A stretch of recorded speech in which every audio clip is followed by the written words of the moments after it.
Good morning, and welcome to another commute.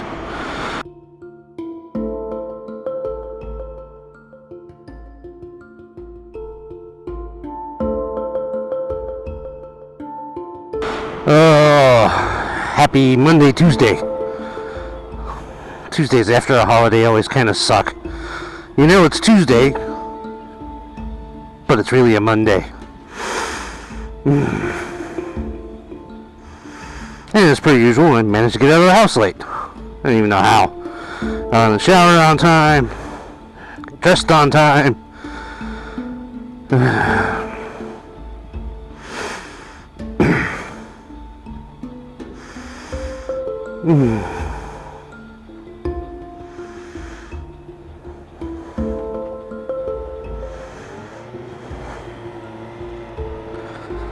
Oh, Lordy. There's such promise last night of a rainstorm. Big lightning, dust, everything. It looked like there was going to be a rainstorm to help cool off this town. And no, it didn't happen. So we got lightning and dust.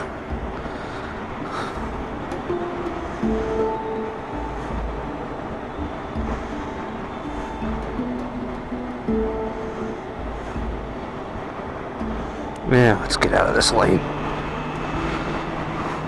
Not that I think this lane's going any better. I have a feeling because I'm running behind, this is going to be one of those commutes that doesn't work. It's just going to suck.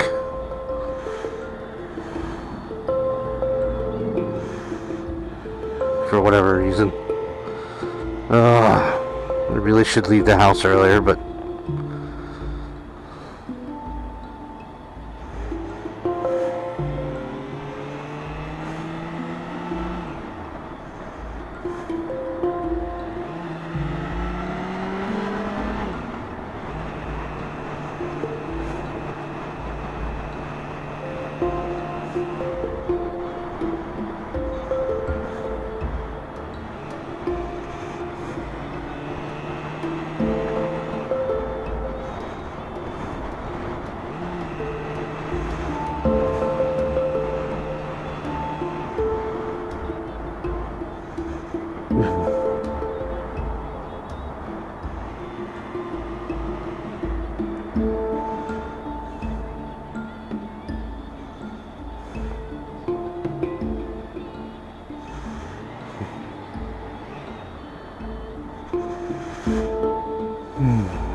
kind of out of things to talk about today. Oh, Lordy. Well, because I haven't had my normal beginning of the work week that gets me all fired up. Still operating like it's Monday morning.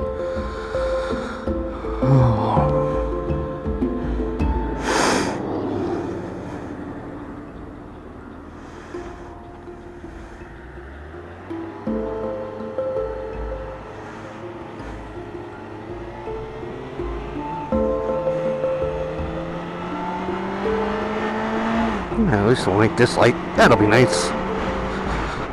And moving traffic impediment will stay where it belonged.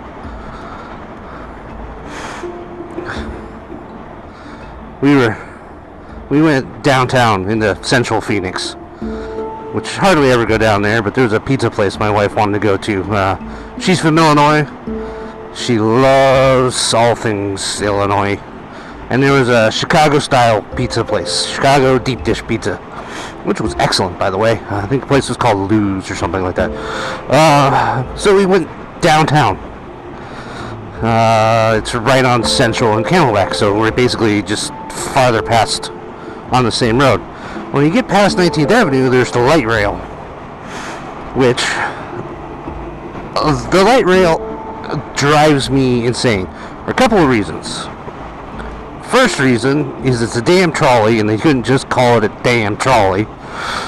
It's like a 1920s trolley. It's a light rail. No, it's not. It's a trolley. Call it a trolley. If you want to have trolleys, call them fucking trolleys. In fact, make them look like trolleys. My hometown, Fort Collins, they did that. They made them trolleys. They do the same thing. Almost as useful, I think. I don't even know if Fort Collins still has their little trolleys. That was years ago. But anyways.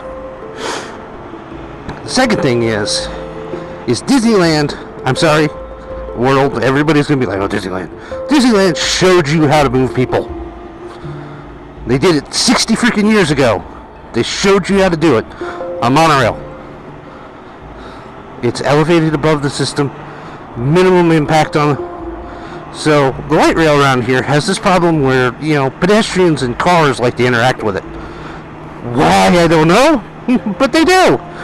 And so when a car interacts with the light rail, not only does it ruin a $1 million train, or $2 million, or $50 million, I have no idea how much those trains cost, and ruin everybody's commute, and ruin the car, but it generally just screws things up.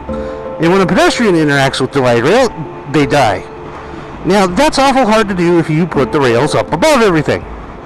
Because let's face it, if a car pops a concrete pillar, the car's going to lose. No harm, no foul, moving on. I mean, unless you really hammer it. But even then, you build for the crash, then it's not really an issue. Or put those little steel posts around it in high incident areas. You still have a minimum footprint. And if you have a pedestrian on your tracks and it's a monorail, he kind of deserves it. But yellow light, that was probably dumb. Whatever. It would so eliminate. Oh, and here's they didn't fix this street, by the way. It's just getting worse. Here's the thing. So it's elevated, and everybody's like, "Oh, what about the view?" I'm like, "It's Arizona. There is no view. Not here. Not in this town." You go up on South Mountain, there's a view of this town. But, I mean, everything's brown. It might actually be cool to put the L trains up, then there'd be something to look at. And I'm not saying you have to copy Disneyland's monorail. Do a double track. Do whatever. Do an elevated track like freaking Chicago. I mean, Panamera. It doesn't matter. You get it out of the reach of the cars and the pedestrians. You put the tracks up someplace where they're not a nuisance to everybody. Then the trains don't have to stop for the stoplights. The cars don't have to worry about interacting with the trains, because heaven knows the people around here are dumb enough to do that. And you could do things like run it down this street. They're talking about doing that. They're talking about absolutely making a hash job out of this town to run the light rail out farther. I have no idea what they're going to do if they do that, because I've seen what it does to roads, and for however long it takes them to build it, that road's useless. Completely useless. So, but even the construction may still be a pain in the ass, but you minimize the footprint. You don't have to buy every house along the street to do it.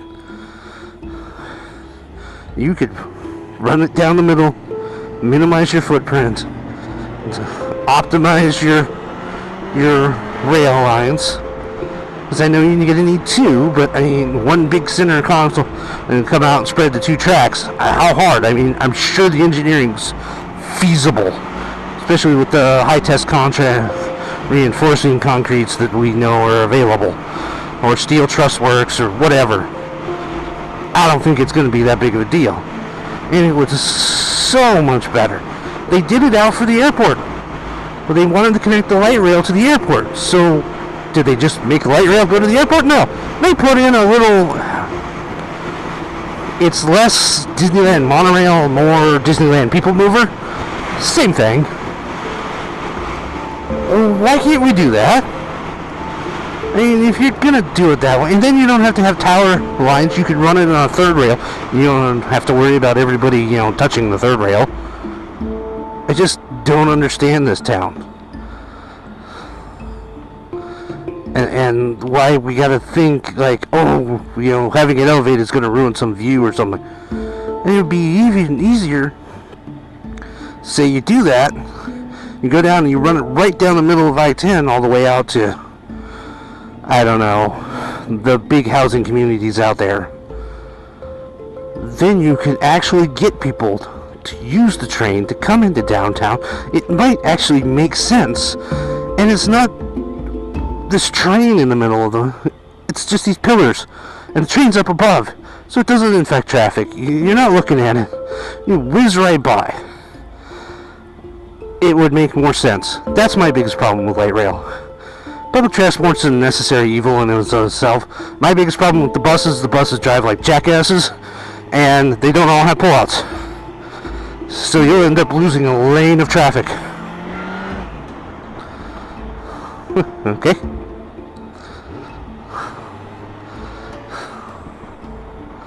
That was weird. Just so the bus can stop, and they'll sit there.